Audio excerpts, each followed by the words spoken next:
Everybody, welcome back to the channel. In today's video, I'm going to be sharing with y'all the top 2 stocks to keep in your watch list for this week. We're also going to be looking at the overall market to address what is going on.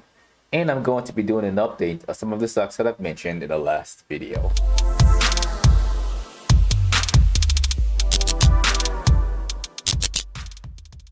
Alright, y'all, let's dive into the charts right off the bat. We got the Nasdaq, and in the last video I gave you guys a warning about a potential pullback that I was expecting but didn't get.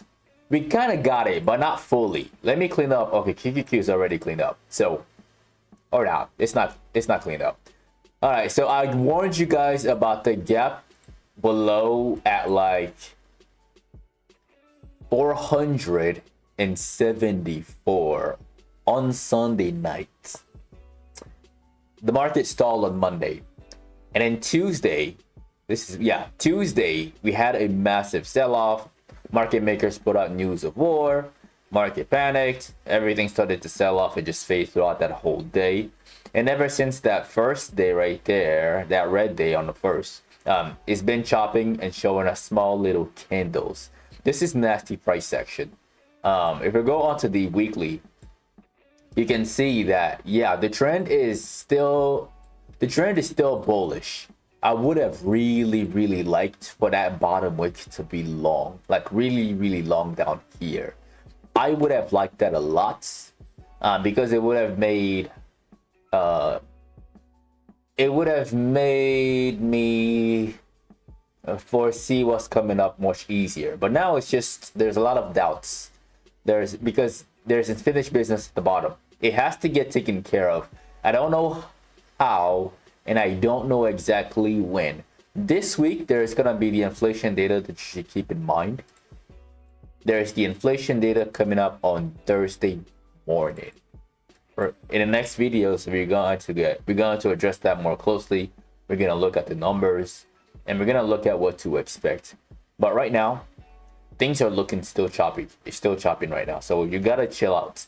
And remember, you have to know when it's time to take trades and when it's not time to take trades.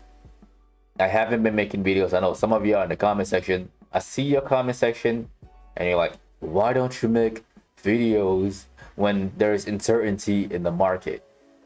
Because there's uncertainty in the market, and when the market moves like that, the best thing to do is very little as possible. There's a time to be aggressive, and there's a time to just chill out, either size down or do absolutely nothing. I haven't been taking many trades at all this past week. All right, hopefully volatility kicks into the market and we get more opportunities in here. But for now, just patiently wait, take things day by day, and we'll see when the market decides to go back up again. All right, but that gap right there has to get taken care of. Okay, now let's look at the VIX. The good news is with the VIX, actually good news and bad news. What I told y'all about the VIX came to pass. When we had that drop on the first, the VIX really spiked. I wanted the VIX to get up to 22 bucks just to take care of that, just to get into that red box. Unfortunately, it didn't. The trend on the VIX is still bullish, right? Even though Friday we saw the indices turn bullish, the trend on the VIX is still bullish. There is still a chance for us to see the VIX spike and get in that red box. Okay, maybe we see horrible inflation numbers. Maybe. I'm not saying we will, and I'm not really sure yet. Like, maybe we'll see some hints on Tuesday and Wednesday that we might turn bearish. All right, but we gotta take things day by day. Okay, so just keep that in mind. When we get up here, there will be a lot of room between 22 and 12 for us to make money when the market starts running bullish. Okay, but chill out. Now, the first stock to keep in your watch list, that stock is Coin. I want to share a coin with y'all for one simple reason. first and foremost, it's been down from 282 all the way down to like 144. It partially filled the gap on the left, partially. It still got like maybe $3 more to go down here. All right, but for tomorrow, there was a bullish pennant cooking on the 5-minute from Friday. All right, this bullish pennant is very clean, very, very clean, especially when it's forming after a big drop, right? Obviously, the entry is supposed to be right here. This thing, whenever I see this thing, watch it for a long all the way up to 177 tomorrow. Hopefully, it doesn't gap up too much. Like, hopefully, it opens up at like 172 or maybe even 173 before running to 178. All right, so this is the first one to keep on your watch list, and that's also where the line of resistance is. There are some people who did buy coin right there, so they're hoping for a second chance for them to like break even or take a very tiny loss. That's why I want to share this one in today's video. That's why I like this bullish pennant right here, because the odds of us getting there are pretty good. So watch coin. Now the next one is JP Morgan. Now JP Morgan had a solid day on Friday. I believe this is dividends day. But the structure that I see on here is on the 4-hour. There is a big bullish pennant on here, right there, that just broke out too. It broke out on Friday at like noon, and then pushed again in the afternoon from 209 to 212.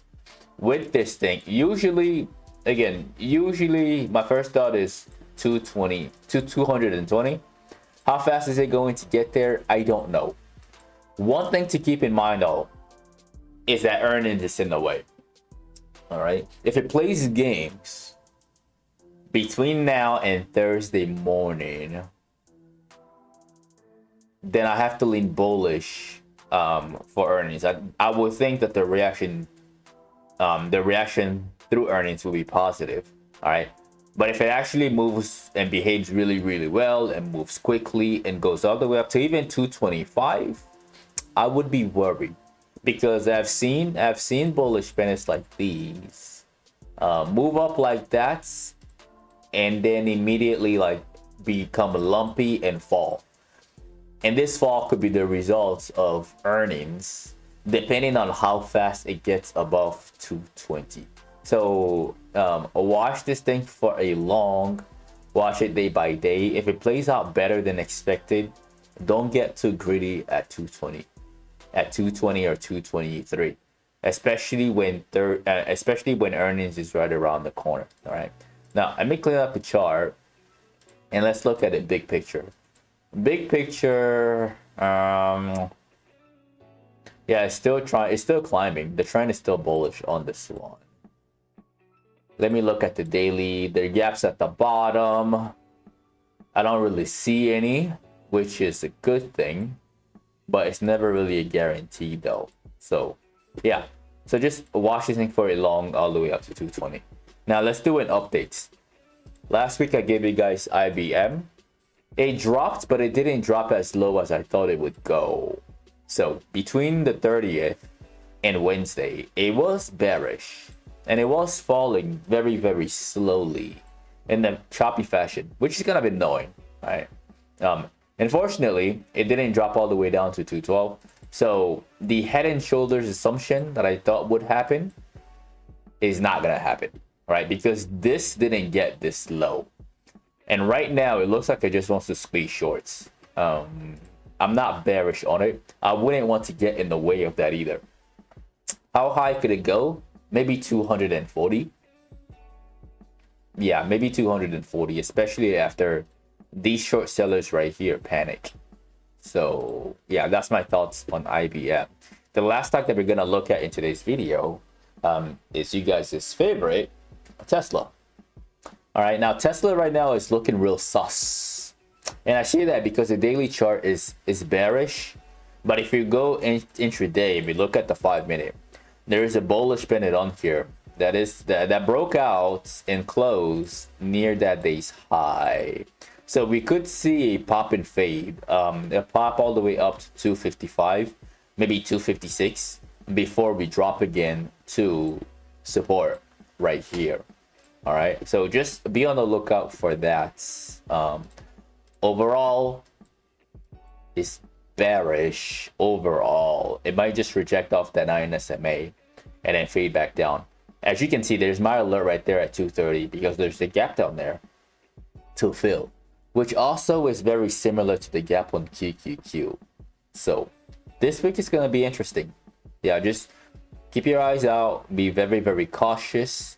Don't be too aggressive because nothing is really obvious at the moment. That's my honest thoughts on all of these stocks. And that is the end of the video. Do not forget to annihilate the like button. As always, I